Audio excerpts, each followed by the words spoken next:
ये है king Jong का जीता जाता उदाहरण, जनरल अलादीन। ये बदमाश है, इसका बाप भी बदमाश था। ये अपनी माँ को नहीं जानता था क्योंकि उसकी माँ जन्म देते ही मर गई थी। कुछ साल बाद इसका बदमाश बाप भी मर गया था, जिसके कारण वो 7 वर्ष की उम्र में वादियां का राजा बन जाता है। इसने अपनी प्रोटेक्शन में कई फीमेल गार्ड्स रखी हुई है, जो कि दुश्मन को मारने के लिए काफी है। अलादीन दुनिया का सबसे खतरनाक आदमी है। बावली ट्रेड और बेहिसाब पैसा होने के कारण इसने अपने देश में ओलंपिक गेम कराए। हैरानी की बात यह है कि इसने 14 गोल्ड मेडल जीते। आगे आता है साले बेन स्टॉक्स। चल बे घोंचू पुष्पाराज, हरगिज झुकेगा नहीं साला। रिबनला बेन स्टॉक्स। हाँ जीत गया रे। इसने अपने देश वादिया में बहुत सारे सुधार किए, जैसे इसने डिक्शनरी में 300 से ज्यादा शब्दों को बदलकर अलादीन कर दिया। हम एक सीन देखते हैं जिसमें डॉक्टर पेशेंट को बताता है कि वह HIV अलादीन है। ये गधा सोचता है कि वह नेगेटिव है, लेकिन वह पॉजिटिव होता है। दरअसल डिक्शनरी में पॉजिटिव और नेगेटिव का मतलब अलादीन है। अब अलादीन अपनी जनता के सामने स्पीच देने जाता है। दुनिया घुटने टेके की हमारे सामने, मेरी शरण में आए तो छोड़ दूंगा, वरना रप्पा रप्पा काटूंगा एक एक को। वैसे हम न्यूक्लियर वेपन्स बनाने जा रहे हैं, जिसका इस्तेमाल शांति और अमन के लिए होगा। बीच में उसकी हंसी छूट जाती है, जिसका मतलब साफ है कि ये मजाक है। इसके बाद अलादीन अपने न्यूक्लियर सेंटर पहुंचता है, जहां चचा उसका स्वागत करता है। हम इसकी न्यूक्लियर मिसाइल देखते हैं, जो उसके दिमाग की तरह छोटी और पुरानी है। इसे देखकर तो दुनिया हमारा मजाक उड़ाएगी। कहाँ है बकरे की खाल साइंटिस्ट चिमकांडी नडाल? वे लोग बताते हैं कि सरकार आपने तो उसे मरवा दिया है। हम 2 साल फ्लैशबैक में देखते हैं कि अलादीन यहाँ मिसाइल देखने आया था, जो कि ऊपर से गोल थी। नुकीला, डरावना लगता है। इसे देखकर तो दुश्मन सोचेंगे कि किसी रोबोट का टोपा उड़कर उनकी तरफ आ रहा है। चिमकांडी नडाल बताता है कि गोलाकार से कोई दिक्कत नहीं है, हम इसे इजराइल पर फायर करेंगे। अगर ये टकराकर वापस आ गया तो? उनके बीच बहस होती है, जो अलादीन को पसंद नहीं आती, और वह नडाल को टपकाने का ऑर्डर देता है।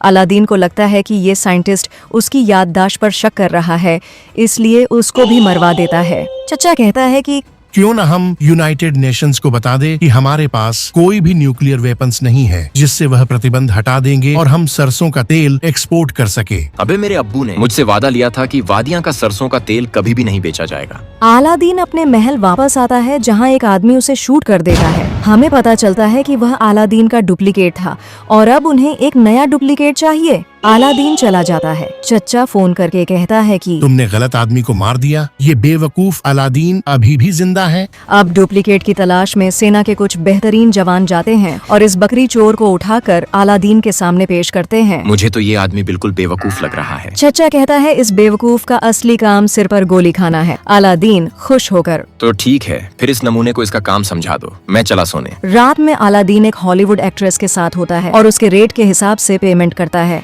ये लड़की कहती है कि केटी पेरी को तो तुमने डायमंड रोलेक्स दी थी, क्योंकि उसने मेरे साथ घर घर खेला था। अब ये दोनों अपना फोटो खिंचवाते हैं, जिसे ये एक वॉल पे लगवाता है। इसका विकास देखकर हम चौंक जाते हैं कि इस साले ने कितना पैसा बॉडी काउंट में उड़ा रखा है। हम देखते हैं कि यूनाइटेड नेशन अलादीन को मोस्ट वांटेड घोषित कर देता है, जब तक कि वह UN आकर संबोधित न करे। इस बावली तरेड़ को किसी का खौफ नहीं होता और अमेरिका पहुंच जाता है। उसके शाही काफिले में छुटाने के लिए पटाखे भी हैं। अब चचा उसे यहाँ के सिक्योरिटी हेड कलाकांडी से मिलवाता है। कलाकांडी कहता है कि जब तक आप यहाँ हैं, इस एडमायर स्टेट बिल्डिंग को देखिए, जब तक कि आप प्लेन ठुकवाकर इसे गिरा ना दें। रात को अलादीन सो रहा था, तभी सिक्योरिटी हेड कलाकांडी आकर उसे किडनैप कर लेता है और टॉर्चर करने का सामान दिखाता है, जिसमें आर पार और अंडा फोड़ हथियार शामिल है। लेकिन अलादीन उसके हथियारों का मजाक उड़ाता है। अब कालाकांडी उसकी दाढ़ी काट देता है ताकि कोई उसे न पहचान सके। इसके बाद वो दाढ़ी को जलाने की कोशिश करता है, लेकिन वो खुद भी जलने लगता है। एक आग की चिंगारी रस्सियों पर पड़ती है और अलादीन यहाँ से भाग निकलता है और एक भिखारी से उसके कपड़े छीन लेता है। वो उस होटल के बाहर पहुंचता है जहां वह रुका था और एक गार्ड से कहता है कि वो जनरल अलादीन है। मैं जनरल अलादीन हूँ, अमेरिका का बाप। लेकिन वो उसे पागल समझता है। यहाँ भीड़ अलादीन गो बैक के नारे लगा रही होती है। इस बीच वह अपने चच्चा को बकरी चोर के साथ देखता है तो समझ जाता है कि ये चक्रव्यूह उसके गंजे चच्चा का है। हम देखते हैं कि बकरी चोर स्पीच देने के लिए आगे आता है और आगे निकल जाता है। अब घूमकर दोबारा आता है लेकिन गिर जाता है। पत्रकार विश्लेषण करती है कि अलादीन कह रहे हैं कि सबको उसके सामने झुकना होगा। बकरी चोर स्पीच से पहले यूरिन का जग गटक जाता है। इसके बाद वो चिट्ठी पढ़कर कहता है कि मैं वादियां को स्वतंत्र कर दूंगा। दोस्तों, मैं 5 दिन बाद दस्तावेजों पर साइन करूंगा, जिससे वादियां में आवामी हुकूमत होगी। अलादीन को ये बात सहन नहीं होती, क्योंकि वो नहीं चाहता कि वादियां में तानाशाही खत्म हो। मैं वादियां का तानाशाह हूँ, मैं ऐसा कभी भी नहीं होने दूंगा। इस बीच यहाँ भगदड़ मच जाती है। तभी एक लड़की उसे बचा लेती है। वो उसके सामने कहती है कि अलादीन एक वाहियात आदमी है। खोई पूछती है, तुम्हारा नाम क्या है? एला एला एलिसन। हाँ, पर लेकिन तुम्हारा लास्ट नाम क्या है?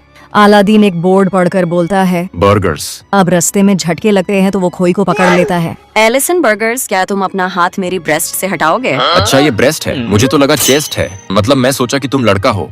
खैर, खोई उसे अपनी दुकान में लाती है। मेरे लिए कपड़े ला पिचकू।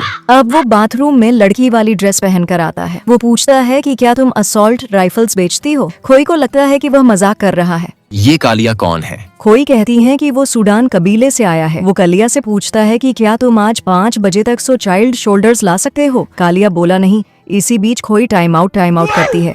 अलादीन उसके बाल देखकर बोलता है कि बाप रे, मुझे लगता है कि ये कालू इन्हीं जंगलों से आया है। खोई कहती है, अगर तुमने भाषा नहीं सुधारी तो मैं तुम यहाँ काम नहीं कर सकते। ये सुनते ही अलादीन अपनी चोट में यहाँ से चला जाता है। शेर यो भूखा मर जाएगा, पर कदे घास ना खावेगा। यहाँ होटल में गंजे चच्चा को वेयर हाउस में डेड बॉडी की खबर मिलती है। ये सोचकर कि अलादीन टपक गया, वो खुश होता है। बकरी चोर के पास लड़कियाँ आती है। चच्चा बाहर चला जाता है और लड़कियाँ उसका काम तमाम कर देती हैं। इधर अलादीन होटल के बाहर चिल्ला कर कहता है कि वो जनरल अलादीन है। वो चाहे तो पूरे होटल को खरीद सकता है, लेकिन उसे होटल के अंदर नहीं आने दिया जाता। हम देखते हैं कि वह बहुत ही दुखी और निराश है। वह एप्पल स्टोर के पास जाकर अपनी दाढ़ी को इमेजिन कर सोचता है कि अच्छे लोगों के साथ ही ऐसा क्यों होता है। तभी उसकी नजर चिमकांडी नडाल पर पड़ती है, जिसको उसने 2 साल पहले मरवा दिया था। अलादीन उसके बाहर आते ही फॉलो करता है और एक रेस्टोरेंट पहुंचता है। उसे पता चलता है कि यहाँ जो भी लोग हैं वे अलादीन से नफरत करते हैं। दरअसल ये सब वही है जिनको उसने मरवा दिया था। वह एक टेबल पर बैठता है जहाँ एक मुछड़ उसका नाम पूछता है। मेरा नाम एलिसन बर्गर्स है। ये तो नकली नाम है, असली क्या है तुम्हारा? अलादीन कहता है, लेडीज वॉशरूम। दरअसल वो आसपास बोर्ड पर देखकर कई बार गलत नाम बताता है। मुछड़ समझ जाता है और कहता है कि ये अलादीन है बिना दाढ़ी के। वे सभी उसे घेर लेते हैं। तभी यह चिमकांडी नडाल आता है और कहता है कि ये मेरी मौसी की फूफी के चाचा का भतीजा है।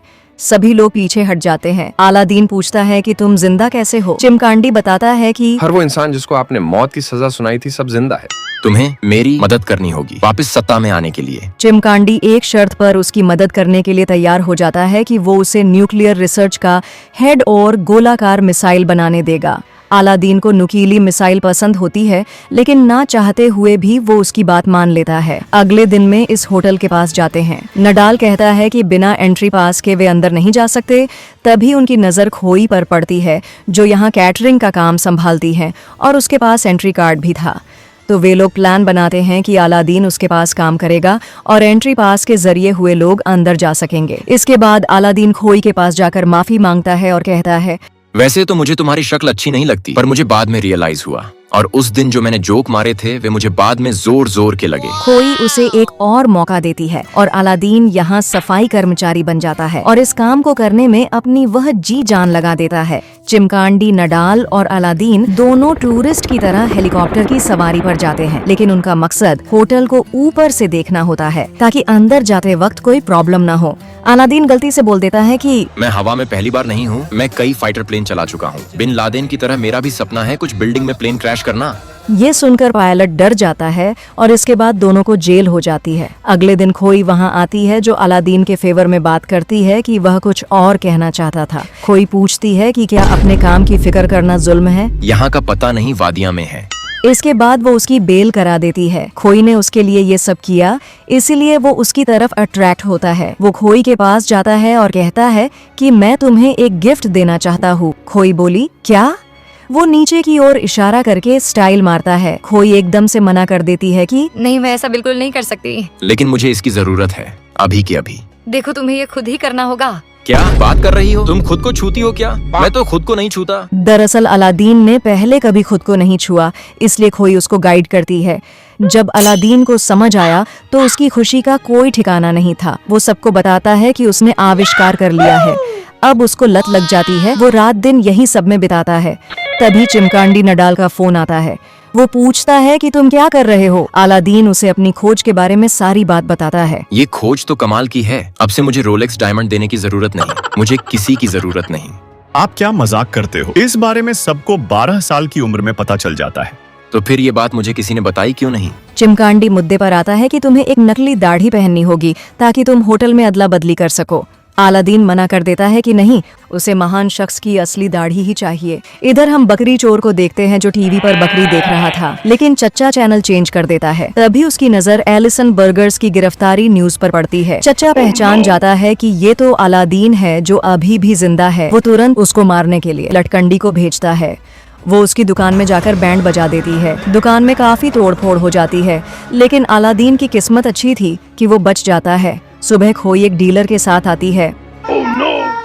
मुझे नहीं पता ये सब किसने किया, मैं तो नीचे सेल्फ यूज में बिजी था। डीलर डिटेल में पूछता है क्या? अलादीन पूरी डिटेल में आविष्कार के बारे में बताता है कि खोई ने उसे सिखाया। डीलर ये सब सुनकर डील कैंसिल कर देता है। खोई की परेशानी देखकर अलादीन पूरी जी जान लगा देता है। वे प्लान के अनुसार कॉम्पिटिटर्स की बुराई करते हैं, वहीं अपने काम में काफी सुधार। खैर, इस बीच चिमकांडी को महान बीड़ीबाज आदमी की मौत की खबर मिलती है, जिसकी एक लंबी दाढ़ी थी, और दोनों मुंह उठाकर उसके फ्यूनरल में पहुंच जाते हैं, जहां अलादीन खोई के बारे में बात कर रहा था। चिमकांडी कहता है कि आज तुमने 5वीं बार उसका नाम लिया। मुझे लगता है कि तुम्हें उस पिचकुली से प्यार हो गया है। अलादीन मना करता है कि नहीं, वो तो 14 साल का लड़का लगती है।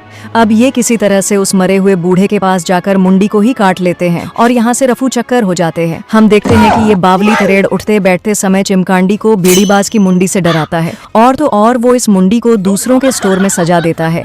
इनके स्टोर में एक लेडीज उससे कहती है, तुम बहुत अच्छे आदमी हो। अलादीन सोच में पड़ जाता है कि साला ये कब हुआ।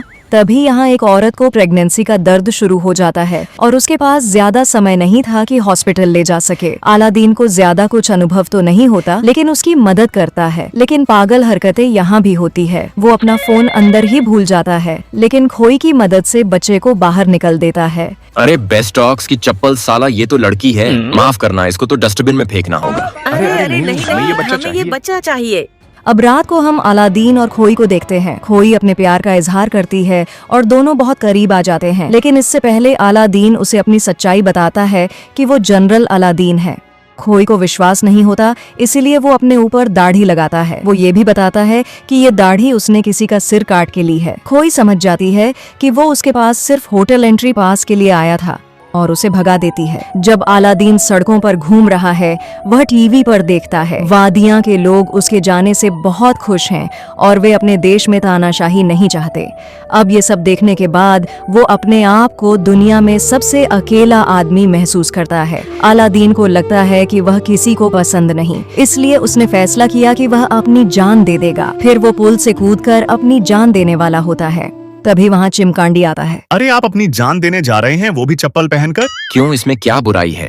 मतलब ये कि आप जिस देश को उड़ाना चाहते थे वहीं मरने जा रहे हैं। ये बुजदिली है। ऐसी कुत्ते की मौत। चिमकांडी उसे समझाता है कि वह दुनिया का आखिरी तानाशाह है, उस पर बहुत बड़ी जिम्मेदारी है, यूं मरना कायरता होगी। अब अलादीन उसकी बात से सहमत हो जाता है। झुकेगा नहीं साला। अलादीन मतलब ब्रांड, ये दुनिया को दिखाएगा मैं। साला नेशनल नहीं इंटरनेशनल है मैं। इंटरनेशनल खिलाड़ी मतलब अलादीन। अब कॉन्स्टिट्यूशन साइन करने का दिन आ गया था। ये दोनों होटल के ऑपोजिट वाली बिल्डिंग पर पहुंचते हैं। चिमकांडी एक रस्सी से फायर करता है और कहता है कि उसे जिपलाइन की मदद से वहां जाना होगा और डुप्लीकेट को रिप्लेस कर कॉन्स्टिट्यूशन सबके सामने फाड़ देना है। इस साले ने अपनी जेब में ईंट रखी हुई थी। नडाल की सलाह से वह सारा सामान फेंकता है और होटल में जाकर नकली अलादीन को भगा देता है।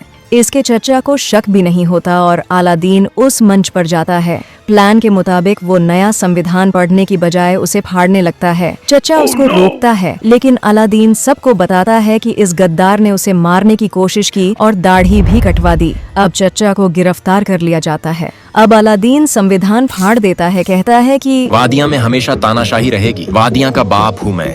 अलादीन नाम सुन के आलू समझे क्या? अल्लाह हूँ मैं, सबका बाप, दुनिया मेरे आगे झुकेगी। वो कहता है कि तानाशाही में क्या कमी है, किसी को भी जेल में डालो, खुद की ऐश हाथ में पूरा कैश। वो कॉन्स्टिट्यूशन की माँ की चप्पल में लेन लगाता, तभी वो खोई को देख लेता है। उसे देखकर अलादीन अपना मन बदल लेता है। वो कहता है कि उसे संविधान पसंद है, वो वादिया में लोकतंत्र लाएगा। अब ये सुनकर सब खुश हो जाते हैं। अलादीन और खोई खुशी के साथ गले मिलते हैं। सब कुछ अच्छा चल रहा था, तभी चच्चा अलादीन पर गोली चलाता है, लेकिन तभी उसका हमशक्ल बीच में आ जाता है। किस्मत अच्छी थी, गोली सीधा दिमाग में लगी और वो बच गया।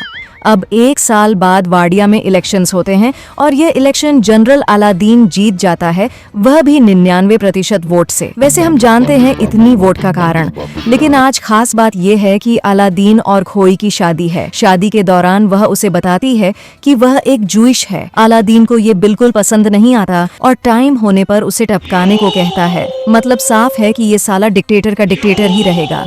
एक दिन वो अपने न्यूक्लियर प्लांट जाता है, जहां नडाल बताता है कि उसने मिसाइल तैयार कर ली, और खुशी की बात ये है कि मिसाइल नुकीली है। क्या फर्क पड़ता है वो नुकीली हो या गोल? मेरी को तो नहीं लगता इसमें कोई झोल। नडाल सोचता है, बावली बुच पिछली बार तो इसके ऊपर उसने मौत की सजा सुनाई थी। अब आखिरी सीन में ये दोनों इंटरव्यू में होते हैं। खोई बताती है कि वो प्रेग्नेंट है। अलादीन कहता है कि क्या लड़का होगा या अबॉर्शन? मतलब साफ, यही है डिक्टेटर का इंसाफ। इसी के साथ स्टोरी का एंड होता है। मिलते हैं किसी नई वीडियो में, और हाँ, ये 2 वीडियो चेकआउट करना मत भूलिएगा। धन्यवाद।